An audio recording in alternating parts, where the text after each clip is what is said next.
Hello everyone, welcome you all in my YouTube channel Learn Botany.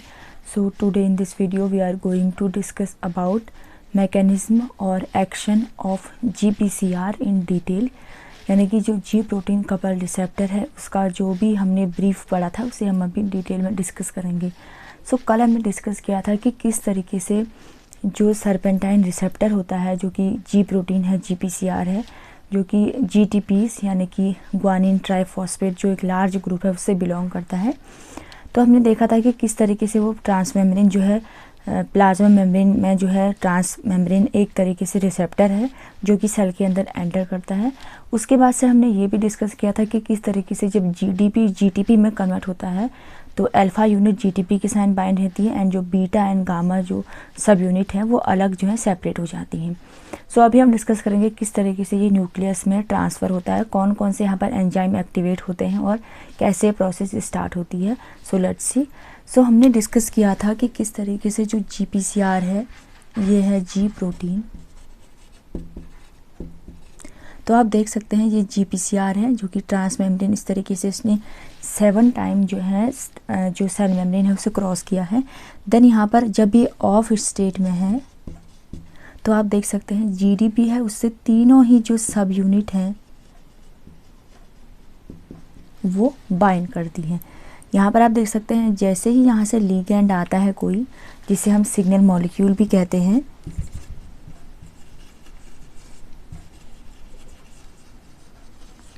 तो आप देख सकते हैं जैसे ही ये यहाँ पर इसको सिग्नल मिलता है लिगैंड जिस तरीके से ये G प्रोटीन से अटैच होता है तो तुरंत क्या होता है जो GDP है वो ट्राइफॉस्फेट यानी कि GTP में ग्वानोसिन ट्राइफॉस्फेट में कन्वर्ट होगा एंड देन हमें मिलेगा बीटा और जो गामा सब यूनिट है। फिर हमने डिस्कस किया था कल कि उसके बाद से एडेनाइन जो साइक्लेस एंजाइम है उसका एक्टिवेशन होता है। तो हम देखते हैं किस तरीके से उसका एक्टिवेशन होता है। तो यहाँ पर आप देख सकते हैं जैसे ही GTP और ये बीटा और गामा यूनिट सब यूनिट हैं सेपरेट होती हैं तो उसके बाद से जो प्लाज्मा मेम्ब्रेन है उसकी लोअर सरफेस पे एडिनाइल साइक्लेस जो है एंजाइम जो है एक्टिवेट होता है। इसके एक्टिवेशन के बाद जो ATP यहाँ पर प्रेजेंट है वो कन्वर्ट हो जाता है साइक्लिक AMP यानी कि साइक्लिक एडिनोसिन मोनोफॉस्फेट में। आप देख सकते हैं इस तरीके से, या हम इसे ऐसे भी लिख सकते हैं ATP get converted into cyclic AMP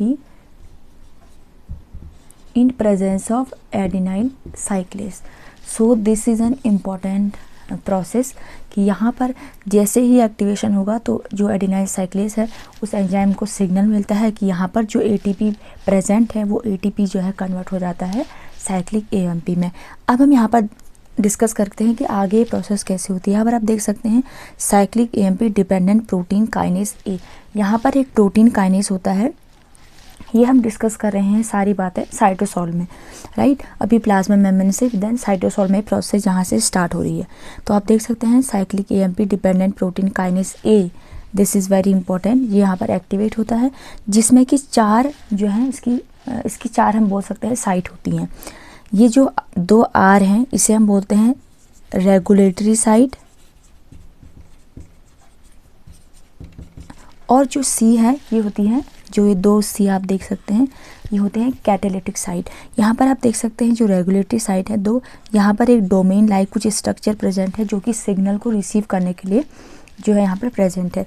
यहाँ पर आप देख सकते हैं जैसे ही यहाँ से CMP जब ये ATP का ब्रेकडाउन होता है मोनोफॉस्फेट में तो यहाँ पर आप देख सकते हैं ये जो साइट है वहाँ पर जो साइक्लिक AMP जो प्रेजेंट है वो क्या करता है इसका ब्रेकडाउन कर देता है, यानी कि रेगुलेटरी साइट 2 अलग हो जाएंगी एंड देन कैटालिटिक जो साइट है वो सेपरेट हो जाती हैं।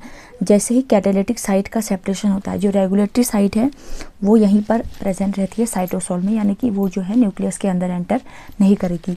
जैसे ही कैटालिटिक साइट का ब्रेकडाउन होता है देन आप देख सकते हैं ये न्यूक्लियर मेम्ब्रेन है, ये इस तरीके का जो स्ट्रक्चर आप देख रहे हैं ये जो है अंदर एंटर करती है न्यूक्लियस में, राइट।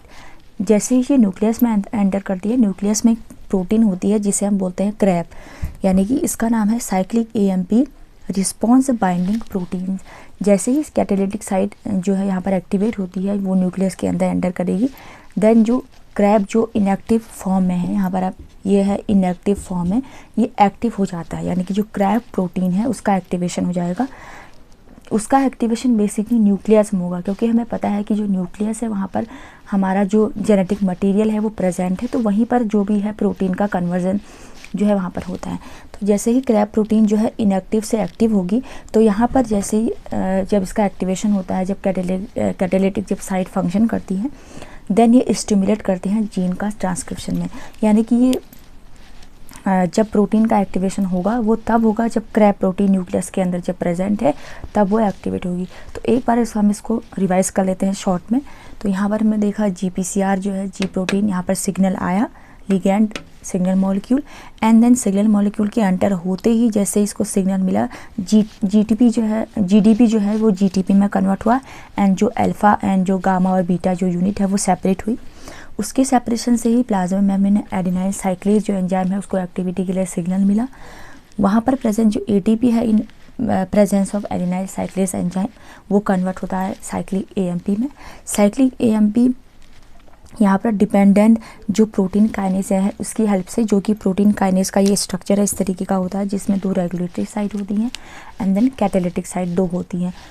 वो जो ब्रेकडाउन होती है वो होती है breakdown in presence of cyclic AMP, जो कि रेगुलेटरी एंड कैटालिटिक साइट में जो है ब्रेकडाउन हो जाती है। देन कैटालिटिक जो साइट है वो साइटोप्लाज्म से न्यूक्लियस के अंदर एंटर करता है, जहाँ पर एक क्रैब प्रोटीन प्रेजेंट होता है जो कि है साइक्लिक AMP डिपेंडेंट, आप देख सकते हैं, रिस्पॉन्स बाइंडिंग प्रोटीन यहाँ पे प्रेजेंट होती है, जो कि बेसिकली जो है क्रैब जो है इनएक्टिव से एक्टिव कराती हैं क्रैब को, एंड देन यहाँ पर जो है जीन का ट्रांसक्रिप्शन फिर स्टार्ट हो जाता है। यहाँ पर एक इम्पॉर्टेंट जाती है CBP यानी कि CRE, जिसे हम बोलते हैं बाइंडिंग प्रोटीन।